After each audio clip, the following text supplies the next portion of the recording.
가지고 말씀을 나누고자 합니다. 제가 이제 지난주에도 지난주군요. 애 때문에 운전을 많이 했어요. 근데 미국 살면서 가장 많이 하게 되는 것 중에 하나가 운전인 것 같아요. 특별히 매드포드라는 이 지역이 약간 큰 도시랑 떨어져 있어갖고 뭐 하나 좀 가려면 이렇게 막 3시간, 4시간씩 드라이브를 해야 되는 것인데 한국에 있을 땐 제가 좀 몰랐던 것 같아요. 느낀 게 뭐냐면 이 고속도로에 큰 차들이 되게 많아요. 18wheelers라고 하죠. 그 물류 수송 트럭들, 카고 트럭들. 그러니까 어디나 운전하는 참 많이 있는 것 같아요. 그래서 때로는 좀 힘들 때도 있어요. 여기 특히 애쉬랜드 내려가는데 그리고 이렇게 저쪽 포틀랜드 나가는데 산 좀 언덕길에 다 아시잖아요. 거기 끄떡끄떡 그 트럭들 거기 지나가기 시작하면 못 가고 제가 기억이 나요. 여기 처음 이사 오는 날 애쉬랜드에서 넘어오는데 그때가 밤이었는데 안개 끼고 비까지 왔는데 그래서 이제 아무것도 안 보이는데 문제는 뭐냐면 그 트럭들이 그 도로를 다 이렇게 가는 거예요. 이제 오면서 이제 저희 아내 애들이 뒤에서 이제 하나님 살려주세요. 좀 이렇게 기도했던 그런 기억들이 나는데 그렇게 트럭들이 엄청 많은 것 같아요. 그래서 가끔 죄송한 말씀이지만 조금 어려울 때 운전하기 힘들 때도 있어요. 트럭들 때문에 왜 이렇게 빨리 안 가 이럴 때도 있는데 근데 갑자기 이런 생각이 또 들 때가 있는 게 뭐냐면 이 트럭들이 없으면 미국 생활 할 수 없겠다라는 생각이 들어요. 왜냐하면 뭐 여기서 사업하시는 분들도 보면 뭐 물건 하나 떼오려고 주문하려고 해도 그 트럭들 안 오면 받을 수가 없잖아요. 뭐 아마존도 마찬가지고 뭐 다른 어떤 그런 데서 배송을 받을 때도 이 트럭이 오지 않으면 배송을 받을 수 없겠구나라는 생각 쓰면서 평상시에는 이제 눈에는 잘 들어오지 않지만 내 삶을 편하게 해주는 아주 중요한 역할을 이 트럭들이 하고 있구나 하는 고마운 생각이 잠깐 들고 좀 빨리 가지 이런 생각이 들기도 하는데 근데 우리가 성서를 이렇게 성경을 쭉 보면 말이죠. 이 트럭들처럼 우리 눈에 잘 들어오지는 않지만 이 하나님의 계획에 정말 중요한 부분을 감당하는 인물들이 있어요. 우리가 유명한 이름들 알죠? 뭐 아브라함, 모세, 다윗, 예수님 이런 사람들 기준으로 이렇게 사건이 돌아가는 일들이 돌아가는데 그 중요 인물 뒤에서 알게 모르게 그 사역을 보조하거나 길을 닦아주는 역할을 하는 사람들이 있어요. 오늘 본문에 등장하는 세 여인들, 모세의 어머니, 그리고 모세의 누이 미리암, 그리고 바로의 딸이 그런 역할을 감당했습니다. 왜냐하면 하나님의 큰 구원의 계획을 이루는 데 있어서 장애물이 이렇게 다가왔는데 그것을 벗어나고 특별히 모세를 살려서 아기 모세를 살려서 하나님의 계획의 첫 단추를 꿰는 역할을 이 세 명의 여인들이 감당을 했어요. 정말 중요한 역할을 한 것이죠. 저는 오늘 어머니 날을 맞이해서 이 세 여인에 대해서 조금 집중해 보고자 해요. 과연 이분들이 성서에서 어떤 모습들을 보여주고 우리에게 어떤 신앙의 유산을 보여주는지에 대해서 생각하고 우리가 가고자 하는 이 신앙의 길에 무슨 말들을 해줄 수 있는지에 대해서 잠시 생각해 보고자 합니다. 잠깐 하나님에 대해서 한번 얘기를 해볼게요. 많이 하나님에 대해서 아시겠지만 하나님은 말이죠. 성서에서 알 수 있는 하나님은 어떠한 특정한 목적을 가지고 항상 움직이세요. 그냥 자기 맛대로 하시는 분이 하나님이 아니어서 하나님은 분명한 목표를 갖고 있는데 그 목적은 늘 선하세요. 정말 좋은 것이고 그리고 그 좋은 목적들을 이뤄나가기 위해서 크고 작은 어떤 그런 계획들을 하나씩 세워가세요. 근데 말이죠. 제가 뭐 이렇게 블레임하고 싶진 않아요. 그냥 세상 돌아가는 걸 이렇게 보면 이 세상 돌아가는 것은 전반적으로 이 하나님의 이 선한 계획에 잘 맞지 않을 때가 참 많이 있어요. 우리의 죄된 모습일 때도 있고 아니면 뭐 사탄의 개입일 때도 있고 아니면 정말 랜덤으로 일어나는 일들 때문에 우리가 하나님께 가려고 하는 은혜의 길과 이 세상의 길이 이렇게 충돌을 일으킬 때가 있어요. 그래서 우리가 갈 때 하나님의 길을 가려고 할 때 막는 것이죠. 이러한 하나님의 세상과 하나님과 세상과의 대결이라는 큰 구도 속에 살아가는 우리들은 이 상황에 영향을 받을 수밖에 없어요.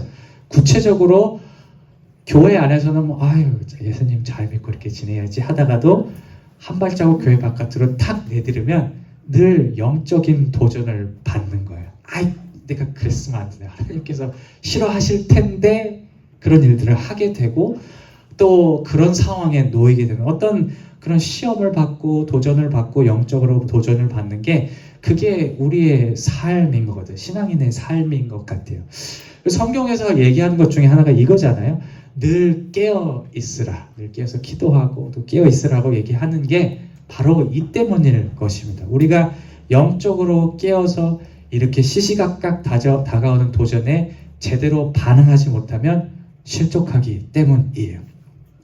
오늘 본문의 세 여인이 자신들이 자각하고 있었을지 아닐지는 잘 모르겠어요. 몰랐을 수도 있지만 이 하나님의 선한 계획을 대적하는 세상의 거대한 조류 안에 이 세 여인도 놓여 있어요. 그 영향력을 벗어날 수가 없었어요. 특별히 하나님의 구원 계획이 모세를 통해 이루어지는 것을 막는 상황에 놓인 거예요. 무슨 일이 있었냐면 아시는 분들 기억하실 거예요. 이집트의 왕이 애기들, 남자 애기들을 다 죽여버리라고 얘기한 거예요. 그러니까 인원이 자꾸 늘어나니까 아유 이렇게 마음대로 이렇게 굴려 먹어야 되는데 이 인구수 조절하려고 특히 애들, 남자 애들은 죽여버려라 이렇게 얘기를 해요. 그리고 죽여버리려는 아이들 중에 모세가 있었죠. 모세도 똑같이 그 상황에서 죽을 고비를 맞이하게 돼요. 이 하나님의 계획에 찾아온 도전을 그리고 이 모세의 어머니 누이 그리고 파라오의 딸이 이제 맞서게 된 것이죠. 이 사람들은 각각 다른 반응들을 보여줘요. 먼저 모세의 어머니는 어떻게 했냐면 도전을 정면으로 맞대응했습니다. 오늘 말씀을 보면 앞부분에 이제 나오는데 이 왕이 태어난 남자아이를 죽이려는 명령을 내렸을 때 이 엄마가 진짜 죽이지 않고 석 달 동안 숨겼어요. 애들 키우신 분들은 알 거예요. 그 애들 그 소리 안 내게 키우는 게 어렵잖아요. 뭐만 해도 걔들은 커뮤니케이션 하는 게 우는 거기 때문에 그 석 달 동안 키우는 게 어려운데 그거를 어떻게든 살리려고 그걸 애들을 이렇게 숨겨서 키웠어요. 그리고 파라오가 뭐라 그랬냐면 강에다가 애를 던져버려라 라고 이렇게 얘기를 했는데 이 엄마는 그 명령을 따르지 않고 바구니를 만들었죠. 바구니를 만들어서 던지지 않고 물에다가 이렇게 띄웠어요. 그리고 우리가 성경을 보면 재밌는 게 뭐냐면 어디다가 띄웠냐면 우리가 뭐 영화 같은 거 보면 이렇게 물에 이렇게 띄워서 이렇게 둥둥둥둥 떠가는 걸 생각을 하잖아요. 성경을 잘 보시면 강가에 갈대 숲 사이에 놨다고 얘기를 해요. 무슨 얘기냐면 애가 제일 발견될 수 있는 그런 좋은 곳에 떠내려가지 않는 곳에다가 한쪽에다 이렇게 살포시 애를 이렇게 놓고 간 거예요. 그러니까 무슨 얘기냐면 이 모세의 어머니는 자신이 할 수 있는 최선의 노력을 다해서 하나님의 계획 도전에 저항한 것이고 그래서 하나님의 계획이 이렇게 갈 수 있도록 만든 거예요. 우리가 이 어머니의 행동에서 두드러지는 것을 발견할 수 있는 두드러지는 어떤 행위는 뭐냐면 그 자세는 뭐냐면 용기일 것입니다. 자신과 자신의 아이를 생명을 위협하는 도전에 정면으로 맞서는 것은 그냥 용기가 아니라 정말 큰 용기가 없으면 불가능한 것이죠. 사실 말이죠. 이런 용기는 우리가 신앙생활 하는데 우리가 하나님을 믿고 가는데도 필요한 거예요. 성경에서 얘기하는 것 중에 하나가 뭐냐면 예수님, 세상 한쪽씩 발 걸쳐놓고 살라고 얘기하지 않아요. 예수님만 선택하고 과감하게 이 세상의 것들을 던져버리고 와라라고 얘기해요. 그리고 이것을 가능케 하는 것은 다름이 아닌 용기인 것 같습니다. 이 어머니가 이 하나님의 계획에 맞서 싸우는 것처럼 이 세상의 도전을 맞서 싸울 수 있는 어떤 용기, 때가 됐을 때 내가 하나님만 붙잡고 가야 되겠다 그런 어떤 용기 있는 결단이 있을 때에만 우리가 이 신앙의 길을 잘 갈 수가 있는 것이에요. 오늘 본문에서 발견할 수 있는 두 번째 여인은 모세의 누이였던 미리암 미리암이었어요. 아마 나이가 어렸겠죠, 아직은. 미리암에서 찾아볼 수 있는 것은 지혜일 것입니다. 우리가 지혜롭다, 사람들이 지혜롭다 하면 무엇을 생각하세요? 지혜롭다 하면 뭐 하나 둘 뭐 지식적으로 이것 알고 저것 알고 있는 것을 지혜롭다고 하지 않잖아요. 그걸 뭐 스마트하다 그러고 브릴리언트하다 그러지 와이즈하다 그러지는 않잖아요. 위즈덤이라고 얘기하고 지혜가 있다라고 얘기할 때 보면 말 하나, 행동 하나가 상황 전체를 아우르거나 관통하는 그런 것들을 보여주는 사람들을 우리가 지혜롭다고 할 거예요. 그러니까 뭐 딱히 뭐 기억력이 뛰어나지 않더라도 이 사람 말하고 행동하는 거 보면 정말 뭐 이렇게 충돌 별로 일으키지 않고 사람들에게 좋은 건 얘기해주고 그렇게 상황을 아우를 수 있는 그런 모습들을 가지고 우리가 지혜롭다라고 얘기하는 것처럼 우리가 미리암의 언행을 볼 때 그것을 발견할 수가 있어요. 오늘 파라오의 딸이 모세가 든 바구니, 애기 바구니를 발견하고 이렇게 어떻게 하지 하고 있을 찰나에 미리암이 나타나서 이렇게 얘기를 합니다. 2장 7절이거든요. 2장 7절 제가 해왔는데 한번 같이 읽어보실까요? 7절. 아이고 없어요? 앞에 있어요? 네, 앞으로 한번 넘겨보시겠어요? 바로니까. 네, 우리 7절 한번 같이 읽어보실게요. 시작. 그의 누이가 바로의 딸에게 이르시되 내가 가서 당신을 위하여 히브리 여인 중에 유모를 불러다가 이 아이에게 젖을 먹이게 하리이까. 아멘. 요 답변이요 지혜로운 게 뭐냐면 하나의 답변으로 이 사건에 연루되어 있는 세 사람, 모세, 파라오의 딸 그리고 모세의 어머니의 그런 필요한 것을 다 채워주는 게 요 한마디였어요. 먼저 뭐냐면 첫 번째는 이제 파라오의 딸이 아기를 발견했는데 아기를 낳아보지 않았던 것 같아요. 어쩔 줄 몰라 하니까 이거를 말을 통해서 도와줄 수 있는 헬퍼를 이렇게 구할 수 있는 어떤 파라오의 딸의 어떤 필요를 채워주는 말이었고, 두 번째는 모세를 살리는 말이었어요. 죽을 수밖에 없는 아기 모세가 이 파라오 딸한테 가서 살 수 있게 만드는 거였고, 세 번째 어머니가 합법적으로 이제는 모세를 키울 수 있는 여건을 말해요. 젖을 먹일 수 있는 유모로 모세 어머니를 불러온다는 것은 모세 어머니가 이제는 숨기지 않고 몇 년 동안 애를 볼 수 있는 여건을 만들어준다는 거예요. 그러니까 하나의 말로서 세 개의 요구를 들어줄 수 있는, 이것은 지혜였어요. 그리고 이 지혜로운 제안은 하나님의 계획과 상통했고, 그래서 하나님의 계획의 중요한 부분이 미리암이 되었습니다. 이 미리암이 보여준 것 같은 지혜는 우리가 하나님을 길을 가는데도 필요한 것 같아요.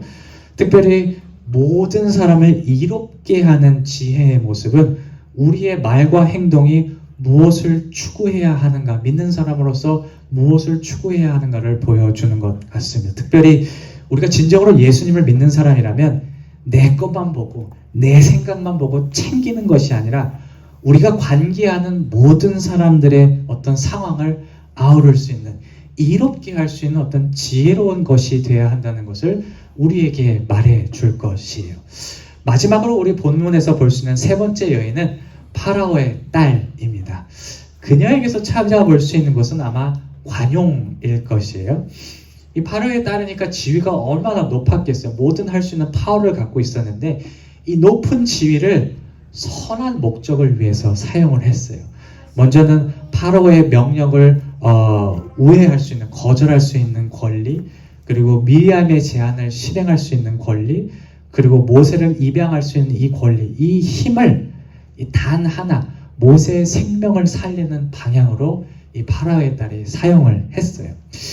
오늘 파라오의 딸의 관용은 하나님께서 우리에게 베푸신 것들을 어떻게 활용해야 되는지를 말해주는 것 같습니다.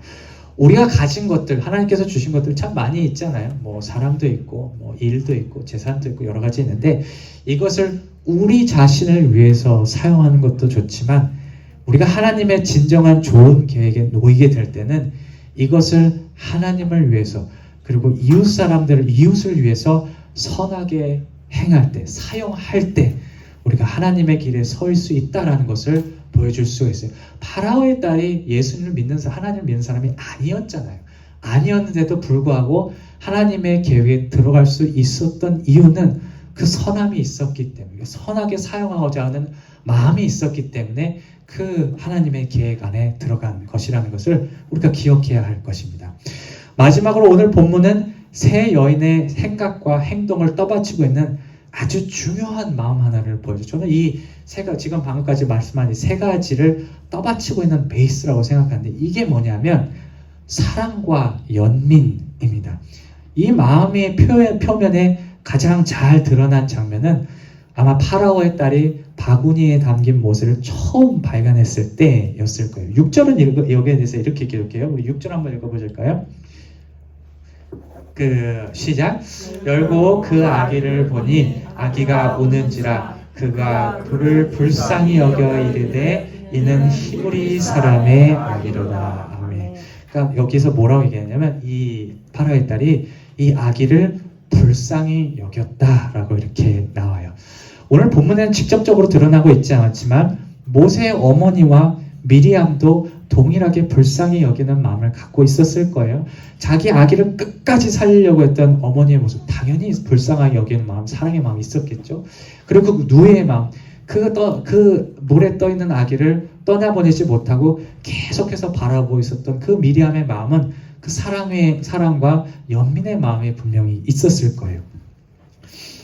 우리가 성경을 좀 보신 분들은 좀 연결이 되겠지만 이 사랑과 연민의 마음은 말이죠, 예수님을 대표하는 마음이에요. 우리가 성경을 이렇게 쭉 복음서를 쭉 보다 보면 예수님이 사람들을 도와줄 때 제일 많이 표현되는 그 단어가 뭐냐면 이 사람들을 불쌍히 여겼다라는 그런 말이에요.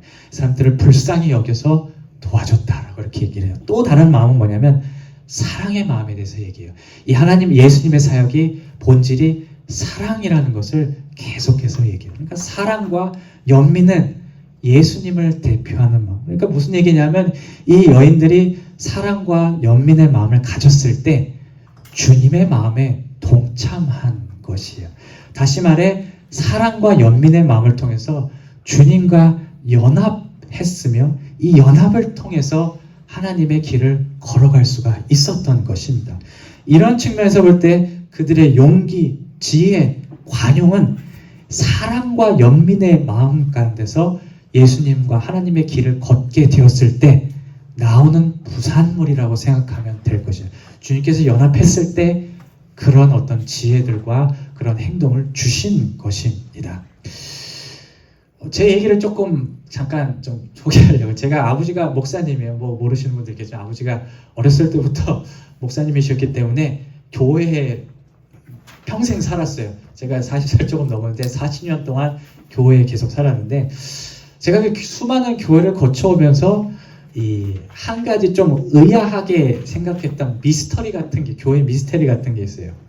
뭐냐면 교회에 유독 여자 집사님들하고 여자 권사님들이 많다는 거예요. 오늘 우리 교회도 그런 것 같아요.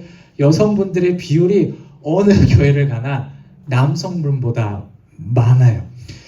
여러분들 왜 이런 차이가 있는지 생각해 본 적이 있으세요? 왜 도대체 교회에는 여자들이 더 많을까? 남자들이 좀 적을까? 주사님 뭐 생각 없으세요? 남자는 일하니까. 오케이. 주일날도 일해요? 이렇게 알겠어요.